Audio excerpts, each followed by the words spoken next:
હું એમને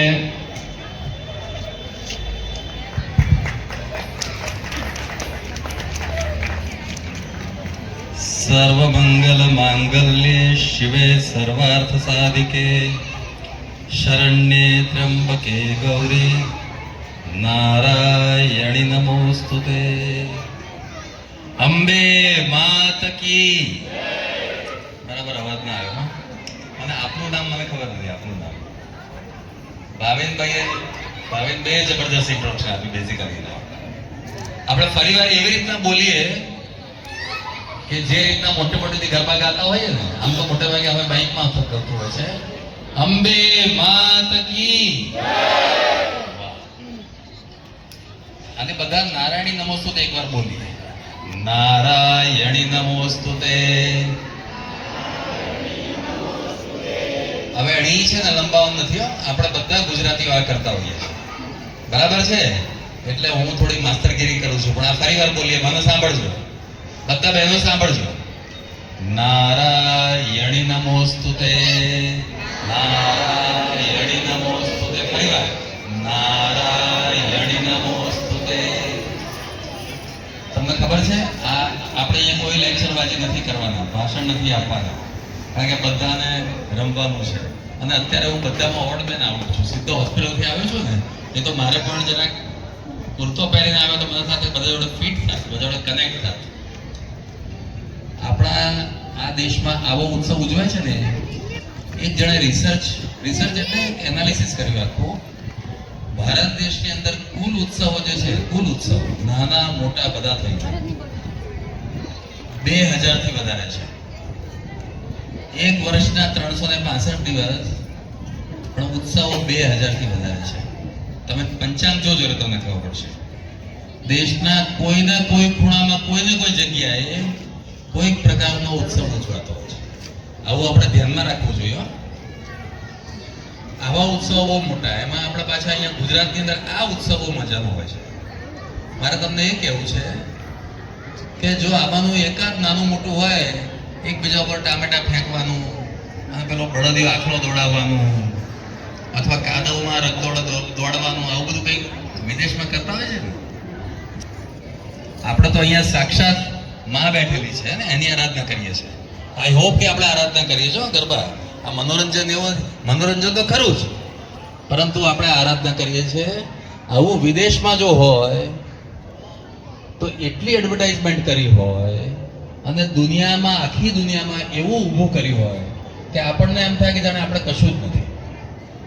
20 વર્ષ પહેલા હું જ્યારે અમેરિકાની ફ્લાઇટમાં બેઠો ને, ત્યારે ત્યાં ટીવી જે સીટની પાછળ હોય એમાં ભારત દેશનું જ્યારે બતાવ્યું ને, ત્યારે સિમ્બલ કયું હતું ખબર છે? કયું સિમ્બલ બતાવ્યું હતું? ઉદાહરણ તરીકે ઇંગ્લેન્ડનું બતાવે, લંડનમાં, ઇંગ્લેન્ડમાં, તો ત્યાંનું મોન્યુમેન્ટ સૌથી વધારે ઇટલીનું હોય તો પેલો પિઝાનો એ બતાવે. અમેરિકાનું બતાવે તો પેલી બેન આમ પેલું કાંટાવાળું પહેરીને ઊભી હોય એવું બતાવે.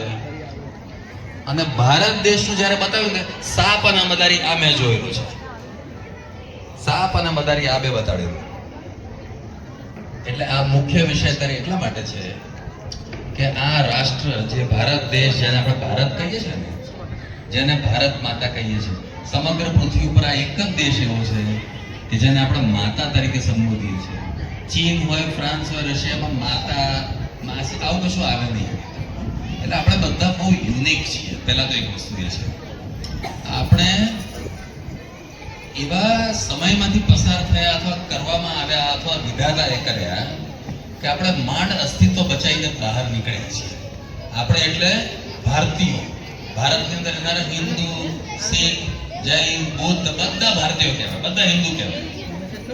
જેણે પોતાને સુખી થવાની આવડત છે અને બીજાને દુઃખી કર્યા વગર સુખી થઈ શકે એવી આવડત છે, એને હિન્દુ કહેવાય. ધ્યાનમાં આવે છે? એટલે સમગ્ર વિશ્વમાં 2 જ પ્રકારના ધર્મો છે. હું 5-7 મિનિટમાં પૂરું કરીશું, એટલે ટેન્શન ના લેતા. કારણ કે આપણે ગરબા ક્યારે રમીશું, એમ કે સાહેબ તો આ પહેરીને એટલે ગરબા રમવાના નથી, એ તો ખબર જ છે, પરંતુ આ પૂરું ક્યારે કરશે? તો સમગ્ર વિશ્વમાં 2 જ ધર્મો છે. એક ધર્મ એવો છે કે દુનિયામાં જે હોય એ બધું વાપરી ખાવાનું, કાપીને ખાઈ જવાનું, સંગ્રહી લેવાનું. અને બીજો એક ધર્મ છે જે આપણે સનાતન જેને કહીએ છીએ, આપણે બધા છીએ, કે દુનિયામાં કેવી રીતે જીવવા યોગ્ય દુનિયાને બનાવી. ધ્યાનમાં આવે છે? એટલે આપણી ડબુડીને એની માં લઈને અમારા રાજેશ્રીબેન ક્યાં ગયા? રાજેશ્રીબેન મોબાઈલ ક્યાં ગયા? રાજેશ્રીબેન એ દીકરી ગયા.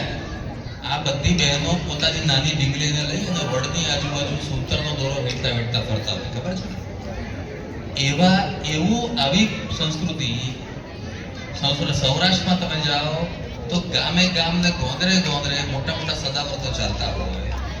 એવા દેશને એક દિવસ એવો હતો ટાઈમ કે જ્યારે બહારથી પેલો બિલ ગેટ્સ આવ્યો ત્યારે એક પાર્ટીની અધ્યક્ષાએ એવું કહ્યું કે આપણા દેશે, આપણો એટલે ભારત દેશે દાન કેવી રીતે કરવું એની પાસેથી શીખવા જેવું છે. ધ્યાનમાં આવે છે હું શું કહેવા માંગુ છું? આ એક વાત. એટલે આપણે બધા કેવા છીએ? સનાતનીઓ છે. આપણે બધા કેવા છીએ? આવી શક્તિની આરાધના કરનારાઓ છીએ. અને આપણે બધા માંડ જીવતા છેલ્લા 800 વર્ષમાં બહાર નીકળ્યા છીએ અને આ બધું સાચવીને બહાર નીકળ્યા છીએ. નહીં તો એક પ્રજા કેવી છે જેનું નામ છે પારસીઓ. એમનો દેશ કયો હતો ખબર છે? કયો દેશ હતો? ઈરાનની પહેલા શું નામ હતું એનું? પર્શિયા. 50 વર્ષમાં ખતમ કરી નાખ્યું, ભગાડી મૂક્યા. આપણે 800 વર્ષ એવા સંઘર્ષમાંથી પસાર થયા પછી વિજયી બનીને અત્યારે આ રીતના ઉત્સવ ઉજવીએ છીએ. એટલે આપણામાં કંઈક જબરજસ્ત તત્વ રહેલું છે. આપણી અંદર આવી શક્તિ રહેલી છે અને એ આ શક્તિની ઉપાસના કરવાના કારણે આ તથ્ય આપણે ભૂલીએ નહીં. હવે બીજી વસ્તુ, કેટલાને ખબર છે શિવાજી મહારાજની માનું નામ શું હતું? માતાજીનું નામ? બાળકોમાંથી જીજાબાઈ. બહેનો જ્યારે પેટેથી હોય ને, જ્યારે બાળકનો જન્મ, બહેનો એટલે શક્તિનું સ્વરૂપ હોય છે. ભાઈ ગમે એટલો હોશિયાર હોય ને, એક વાત કહી દઉં, એક ભાઈ છે ને સાયન્ટિસ્ટે એમણે શોધી કાઢ્યું. આપણે જ્યારે નાના હતા ત્યારે એક પણ નળ એવું ના આવે કે જે ટપકે નહીં. નળ ગમે એટલું બંધ કરો પણ ટપાય કરતો હોય. એટલે આપણે રિસર્ચ કરીને એવું શોધી કાઢ્યું કે ટપકે જ નહીં. અને ગવર્મેન્ટે એને ઇનામ આપ્યું. મોટો સમારંભ કર્યો અને છાપામાં ફોટા આવ્યા. એમના મિસિસ પત્ની હતા ને, એ એક સામાન્ય સરસ ઘર રાખી, એ ઘરમાં હતા. પછી એમને એકદમ વિચાર આવ્યો ઓફિસમાં કે આખી દુનિયાના નળનો આપણે શોધી કાઢવું પડે. ઘેર નળ ટપકે છે એવું એના પ્યુને એને કીધું, પટાવડાય કે સાહેબ આપણા ઘેર કે હમણાં જ ચાલો, હમણાં જઈને આપણા ઘરે નળ કરીએ. આપણે જો નવું રિસર્ચ કરીશું એ પ્રમાણે કરીએ. આ જૂનો જ છે.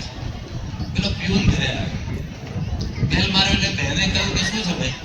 ઓળખે ને પીન છે સાહેબનો. કે સાહેબ મને મોકલ્યું છે. કે શેના માટે મોકલ્યું? આ નળ છે ને એ ટપકે.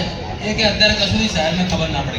કે અત્યારે ઓફિસે જ આવે. ઓફિસે બધી બહેનો છે એ ભાઈઓને કંટ્રોલ કરતી હોય છે. ખ્યાલ આવે છે કે નહીં?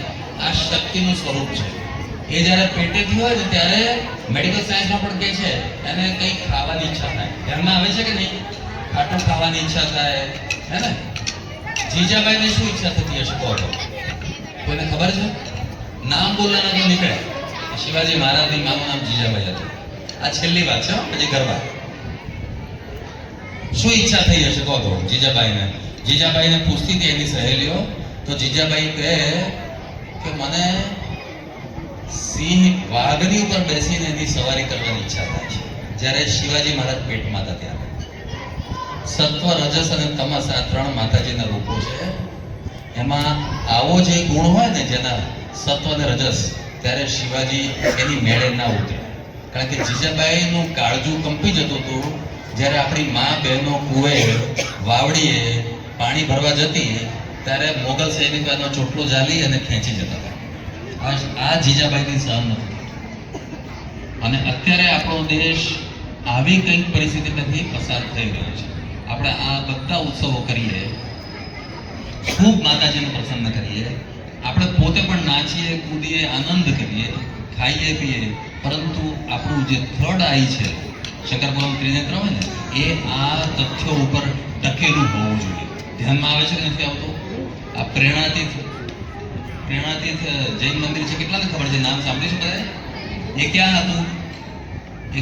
શહેરમાં. એને ડિસમેન્ટલ કરીને અહીંયા લાવવામાં આવ્યું છે. ધ્યાનમાં આવે છે કે ત્યાં બેસવાની અનુમતિ નથી.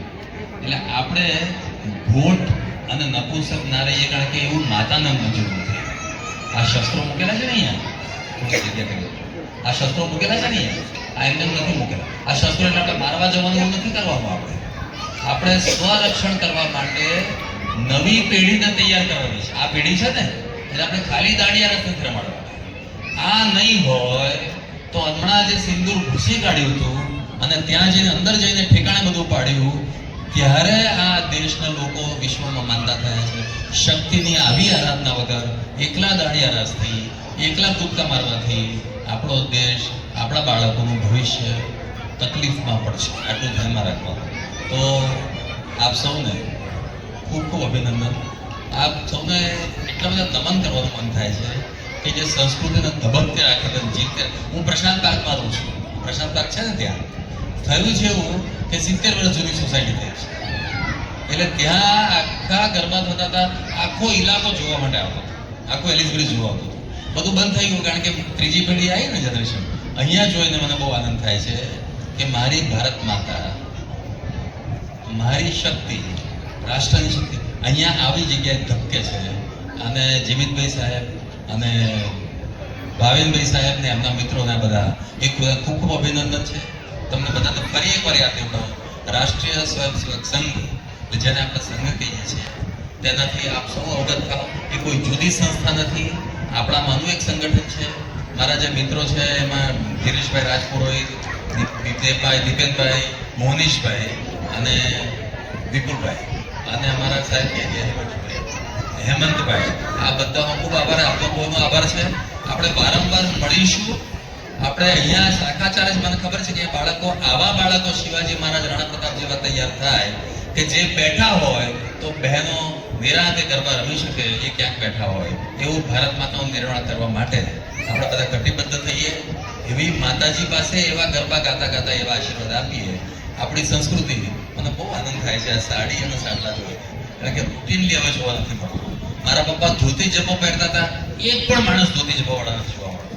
આ બધું આપણે પાછું લાવીએ, ભારત માતાની જય કરીએ. અને હવે આખું વિશ્વ ભારત તરફ જુએ છે. એ ભારતને સક્ષમ બનાવવા, ગૌરવશાળી બનાવવા માટે આપણે બધા ઘટકો બનીએ અને આપણા બાળકોને આપણે એવા બનાવીએ. ભારત માતા કી જય. માત કી સંભળાવ્યું નહીં, મને બરાબર સંભળાવ્યું. અંબે માત કી જય, ભારત માતા કી જય.